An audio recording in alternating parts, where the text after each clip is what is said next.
Hi everyone, welcome back or welcome to my channel. My name's Lizzie and today I'm doing the 5 questions 1 take tag. This is the tag that was invented by the lovely Lisa from And So On. I'll put a link to her video below so that you can see her original video and all the questions. And I've been tagged to do this video by the lovely Nikki and Amy from Soalicious, and I was also tagged to do it by one of my lovely viewers, Lisa J, who suggested in the comments that I join in with this tag. So thanks ever so much, ladies. As pretty much everyone else has been saying, I'm a little nervous to do this video just because I do normally edit my videos quite a lot. I kind of forget what I'm saying, I take long pauses, I just say things sort of wrong or stumble over my words, and so I'll say that bit again. So I'm going to try and make it through this video in one take without too many blunders, but wish me luck. So the first question, in fact I'll pull the questions up here on my phone. The first question is, if you were given a paid sabbatical to spend a year living anywhere in the world, where would it be and why? So this is a really difficult question. There are so many places in the world that I'd like to go to visit, but choosing somewhere to live, that's quite a, a year is quite a long time. And I've decided I'm actually going to cheat. And I'm going to say I'd split my year in two, and I'd spend half the year in Chicago and half the year in Japan. Now, the reason I'd want to go to Chicago is because I've been there on holiday, and I did a trip with my fiance. We went to New York for like 5 days and then Chicago for 3 or 4 days, and it was absolutely amazing. Don't get me wrong, I loved New York. It's quite hard not to love New York, but there was just something extra special about Chicago. It's much smaller than New York, but it's still got the kind of sparkly city centre skyscraper vibes going on to give you that sort of city glamour. But Chicago sits right on the edge of Lake Michigan, which is a humongous lake, so big that it just looks like the ocean. And so a 10-minute walk from the city centre, like the main shopping street, you're on a beach. And it's just amazing. And we were there in September and it was the most amazing weather, blue skies, but they do have really cold winters, so I'm not sure I'd want to be there for a whole winter. So that's why I thought, do you know what, I might split it up, do half the year in Chicago and half the year in Japan. I'm not sure exactly where in Japan I'd want to go. I might cheat this question again and say I'd maybe be a bit of a nomad in my time living in Japan and move around, but I've never been to Japan. I'm desperate to go because it just seems like such an interesting country with such a mixture of different places to visit. So you've obviously got big cities, you've got mountains where you can go skiing, you've got amazing sort of tropical beaches as well. I really, really would love to spend half a year exploring Japan. So that's my answer to the first question. The second question is, who was your favourite teacher growing up and how did they influence you? So the first teacher I'd like to mention is actually my teacher in year 4 at school, and she was called Miss Bennett. So in the UK, when you're in year 4, you're about 8, I think, about 8 or 9, I think. And she was a real inspiration because she was a complete bookworm, and it really, really rubbed off on us kids in her class, and books were just a massive part of that year of my school. I mean, books are a big part of all school life, really, aren't they? Because you're always encouraged to read a lot at school. But she just had such a genuine passion for books, and it really rubbed off on all of us, and she was just such a lovely lady anyway. So big shout out to Miss Bennett. And then the other teacher who I think really influenced me is definitely my form teacher at high school. So I was at high school from year 8 to year 11, so I was like 13 until 16 or something like that, 12 until 16 or something. And you have like one teacher who's your sort of form teacher. In America I think you might call it homeroom, I'm not sure, but she was like our main teacher we'd report to like every morning, and we'd have certain lessons with her. And she was called Miss Pitcher, and she was just utterly fantastic, a real strong independent woman, very much encouraged us to also be strong independent women. I went to a school with boys and girls, but she particularly I think influenced us girls to just be who we are, be strong independent women. And you know, she was obsessed with stationery, so am I, and we loved that with her. We had, bonded with her over tidying her stationery cupboard for us.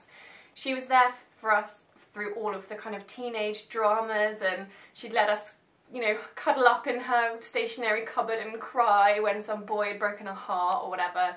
She was just fantastic, and you know, I'm still in touch with her now and definitely consider her a good friend. So yeah, she's a very good influence on my life. The next question is, name 3 things besides sewing that you are good at. I had to have a real think about this one to come up with what I wanted to say before I started filming. But the first thing I'm good at, and good at in an amateur sense, is dancing. So I've actually danced since the age of about 4.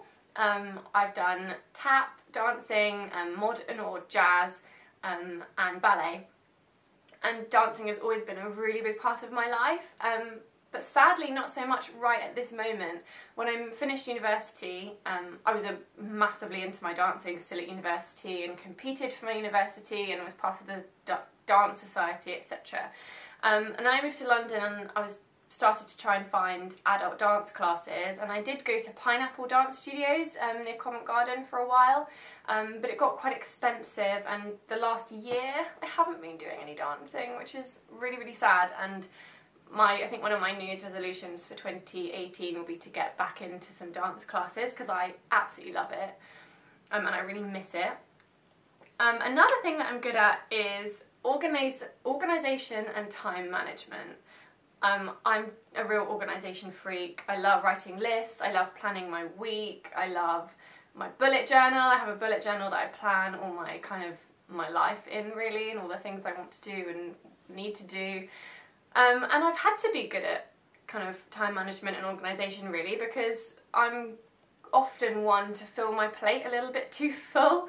So for example, I've had a full-time job whilst doing a master's, whilst, you know, starting up my YouTube channel. Well, you know, I've always been someone who's just very busy by nature, so I've had to be good at being very organised and getting things done. And the third thing that I'm good at is, it's a bit of a random thing, but I was trying to think of something else to say, and I'm going to say hairstyling. And I don't really mean my hair, because when it comes to my hair I'm very lazy and I can't be bothered. But whenever there's a girly night out and, you know, I might be getting ready with some of my friends, I'm often the one that will be like doing everyone's hair. And again, through dancing, when we were quite a bit younger, we always used to have French plaits, and I'm able to do French plaits, and, you know, I'm often the one roped in to help people do their hair for things like that. So those are 3 things that I'm good at. Now, number 4 is, do you cook? What meal or recipe are you most known for? And if you don't cook, what meal or recipe do you most like to have made for you?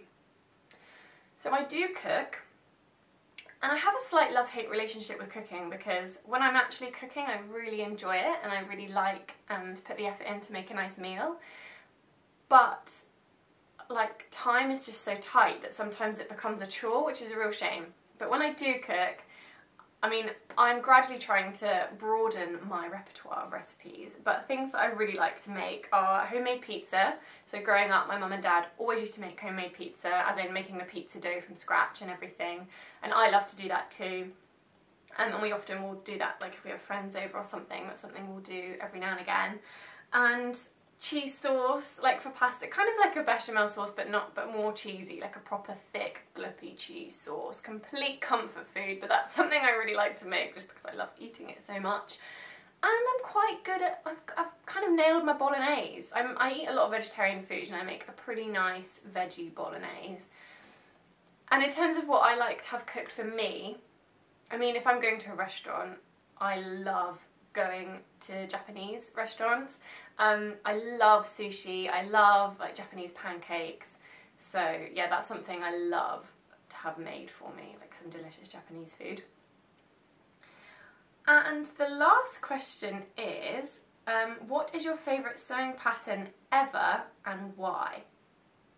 This is such a hard one, because I haven't actually got a particularly big collection of sewing patterns yet, because I'm really trying to reuse a pattern a few times before like buying a new one. So in terms of the pattern I've made the most, it's definitely the Tilly and the Buttons Coco pattern. I'm actually wearing one of my Cocos right now. This is a dress. So that's definitely the pattern I've used the most. But in terms of the pattern that has really like made my heart sing when I finished it and when I can wear the garment. It has to be the New Look 6446 jumpsuit. I think that just has to be one of my most successful makes so far, because I just love it and I feel $1 million when I wear that green jumpsuit. I'll put a link to the video about it in the description now if you want to see it. But yeah, so I'm gonna cheat again and I'm gonna have 2. So thanks ever so much for watching, guys. Those were my 5 questions, and I made it through without too many like weird pauses and stuff. I need to tag some people, and I will admit it will probably take me a few days to get this video up, so by the time this goes up these people might have already done a video, but so far I've just checked my YouTube channels and these people haven't uploaded yet. So I would like to tag Rosa from Sewn. I would also like to tag Zoe from Zoe Sews, and I'd also like to tag Jen from Gingerella, because I would love to hear from these 3 ladies to know a bit more about them. Thanks ever so much for watching. Do subscribe to my channel if you'd like to see more of my videos, and give it a thumbs up if you enjoyed it, and I'll see you next time.